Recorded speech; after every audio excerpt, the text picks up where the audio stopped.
Now, let me introduce to you a gentleman by the name of Mike Vance. He is a speaker, he is a trainer, but most of all, he likes to work with ideas and people development, which is something that he's been doing for several years now, beginning with a 7-year stint with Walt Disney. Is that the right amount of time, Mike? That's it. First of all, thanks for coming. Glad to be here. Nice to have you here. I'll start off by simply asking you what similarities in opinion or dissimilarities do you have with regard to what I just conveyed to the group? Well, I think that what you had to say about creativity is true. I think that people possess a lot more of it than they realize.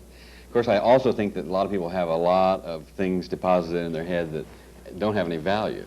I think there's a lot of miscellaneous information in a lot of people's heads. I'd agree with you. Also, I just have to say that some of the most exciting things that happen to me when I'm asleep. Because I think sometimes, I think sometimes when you're asleep and when you're dreaming, that you do things that you don't do other places.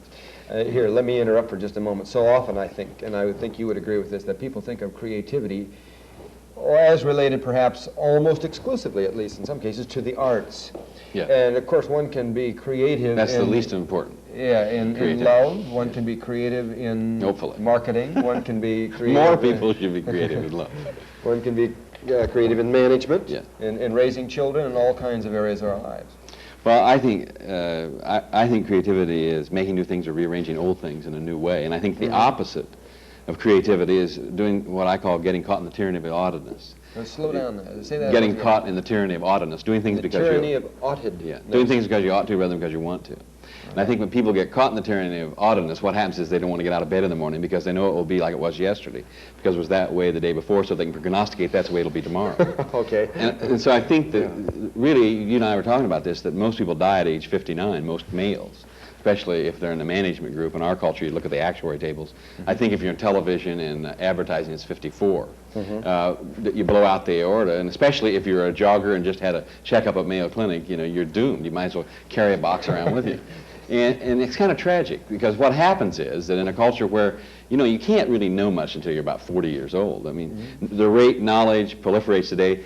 How you get to know much before you're 40, I really don't know. By the time you're about 45, my age, you start knowing something. Then by 50, with what it is that you think, boy, what am I going to do? But then at 59, out goes the aorta. Or you get a duodenal ulcer, which is when you start digesting yourself. You're so unhappy, with what it is that you are. And I really think that the key to survival really is the subject of what you're talking about, is creativity. And it's doing that thing in a different way every day, from getting up in the morning. I think when you mention people think about creativity in the arts, I think the greatest creativity, now I would never deprecate what Thomas Edison did. He did do some pretty extraordinary things. Or what a Jonas Salk did. I mean, that's really exemplary creativity. Yet probably the most profound creativity are social contracts, are the Magna Carta, the Bill of Rights. And I really think that the next 25 years, we've had extraordinary technological creativity. And I think the next 25 years, we're going to again see extraordinary technology now be added to or plussed by great creativity in the relationships between men. And I think that if you do one Bill of Rights every 100 years, you're advancing civilization as much as Edison's light bulb. The question now is, in terms of social contract, what will be the next Bill of Rights? How will it work in relationship to the technology? Let me ask you a question that's somewhat directly related to that, and it was with regard to a conversation we had just before we went on the air. And that is that you said that Mike works in most instances with companies. And he says that there's a direct relationship or a correlation between motherhood and management. Yeah. And I'd like you to elaborate on that. I often say, Mike, when I'm talking to groups, that I think that the functions of management and motherhood are the same. I don't see any difference. Namely, that one half of the function of management and motherhood is to train people to do things. The other half of the job of management and motherhood is that once people know how to do what they do well, so they don't have to think about it, then the other big half of management and motherhood is not to let them stay there, but to expose them to that which makes them stupid again, so that they have to keep learning. So they go beyond. Because what I think happens is that whenever you have turnover in a business, Or I would even add in personal relationships. I think it always means bad management. And I have a lot of businessmen just get uptight with me, and they say, but you ought to be in the restaurant business, or you ought to sell insurance, or you ought to be in real estate. And every guy will say, my business is an exception, turnover is normal. Yet on the other hand, you can show the negative case in those industries where they don't have turnover. When you examine why don't they have turnover, it's always the same, superlative management. The nature of the superlative management is that the management sees as a critical function that of keeping the creative impulse alive in the organization, which was Walt Disney's extraordinary genius.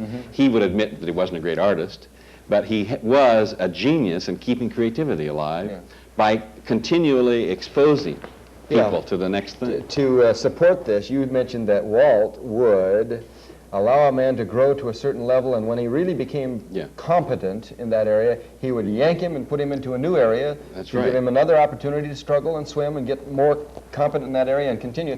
And as a result, he had a whole series of very strong people. That's what I think. And I think now it's based on another concept, which many people say to me, well, what do you think is the greatest block, of creativity? Well, and that's hard. What is the biggest? The problem is you get into magic formulas. You do these three things tomorrow, you'll be different. That doesn't really work that way. I have a feeling, and I'd like to get as a person who has studied this area and who is teaching in this area, I'd like to get your response to my feeling about that. What is the greatest block to creativity? And my feeling is that it is the knowledge, the truth, the concept, the feeling, the belief that I really don't have any.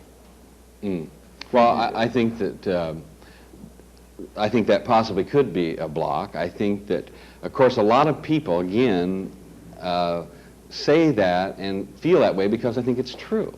That they, and I don't mean that unkindly, but I mean is that they don't either have the freedom through what their self-image is that you were talking about at your seminar, to acknowledge it, or because they don't read, they don't study, they don't get to know interesting people, they don't do anything, that there's very little in their head. Communications is basically hookups without hang-ups. And I think many people have a problem communicating because they don't have anything to say. Half the people in the world can tell you all they know in 5 minutes and it's all over with. Nothing in, nothing out. What's the computer term? Ergo?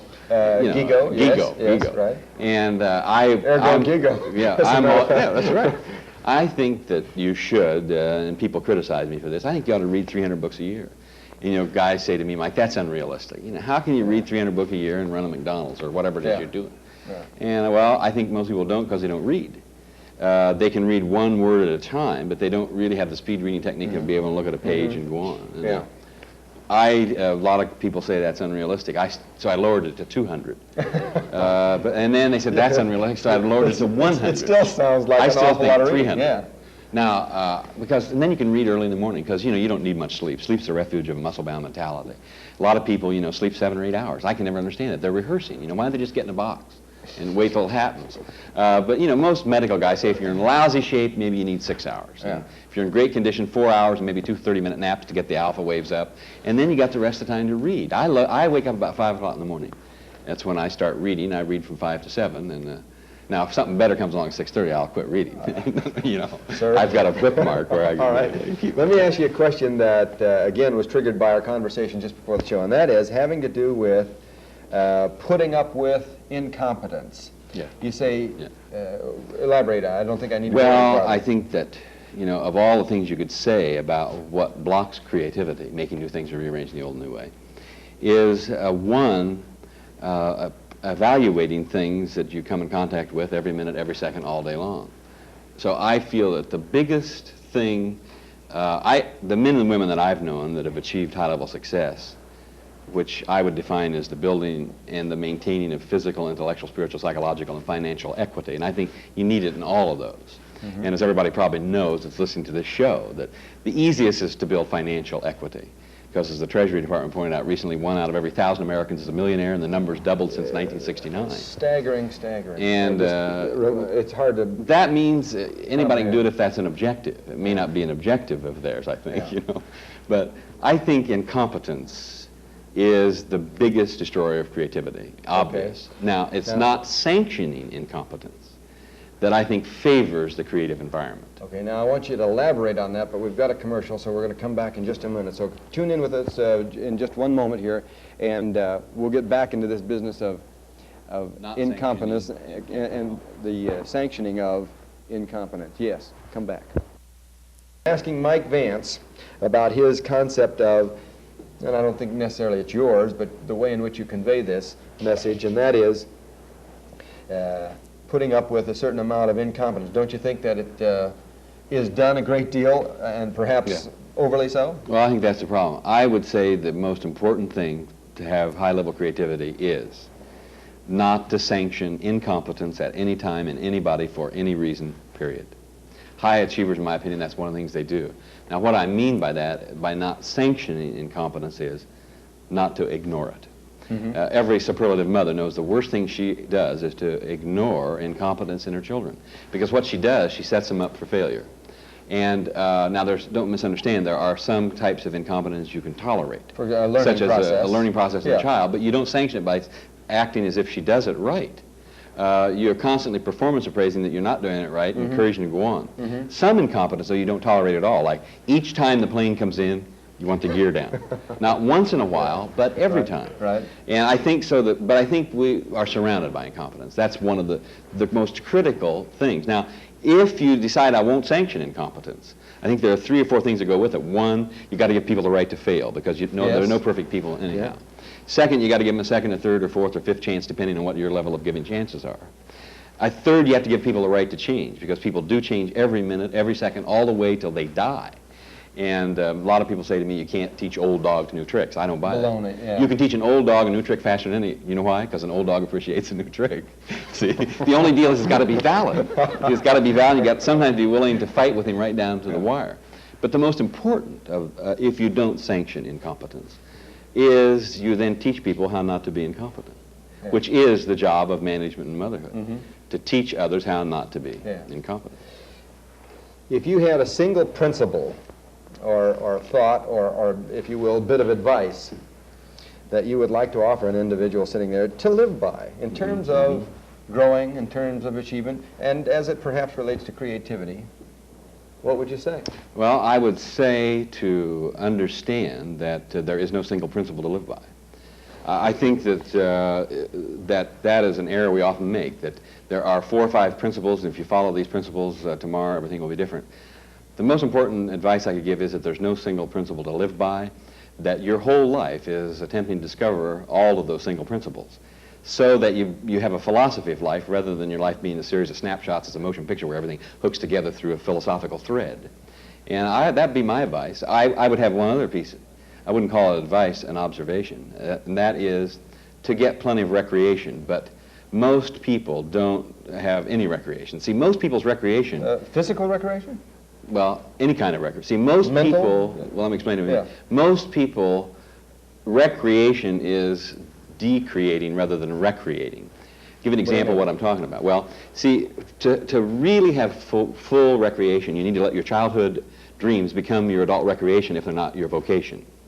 Because when you let your childhood dreams become your adult recreation, if it's not your vocation, more than any other thing that you can do, that recreates you. Because see, if you think what it was when you were a little boy or a little girl that you wanted to be when you got big, and you're not doing that professionally, and you start doing that as your recreation, you just can't believe the kind of fulfillment. But see, most people recreate because they play tennis because there are tennis courts. They play golf because there are golf courses. This gets back to the TA, the transactional analysis sort of thing, where the child can be a child, and there are times when it seems to be appropriate and be childlike. Now, yeah, and you might get in trouble letting your childhood dreams become your adult recreation, but so what, you know? Well, not once in a while, anyway. Yeah, that's right. Yeah. We've got about 1 minute left, Mike. Tell me a little bit about what you're doing these days with companies and... Well, I'm in the business of developing new ideas and people, and we work for clients, such as an example would be Pizza Hut or all kinds of clients, from aircraft companies to little companies. Mention something about the headroom. Yes. This is not a bathroom. No, right. Well, and what we literally do is to go into a company and help them develop their people, and at the same time create new ideas within their company, new product ideas, better ways of doing stuff. And it's an awful lot of fun. And I personally, you know, you remember the old definition of management is the ability to get work done through people? Through people, yeah. I think it's better to say management is the ability to get people developed through work while having fun. And I place a great deal of emphasis on the latter, because people that aren't having fun, that are too serious, usually are mentally ill. Doesn't he sound like he'd be a lot of fun to work with? I'm sure that you would, for or with. Let's do it. I want to thank you for tuning in. I knew that you would enjoy this today because Mike has a lot to say, and I think that one of the most important things that he had to say was that there isn't any one principle to live by, and one of the things we try to do here is bring you a whole series of principles whereby you can use them to better your life and grow personally and achieve more. So thanks for viewing. Tune us in again next Monday.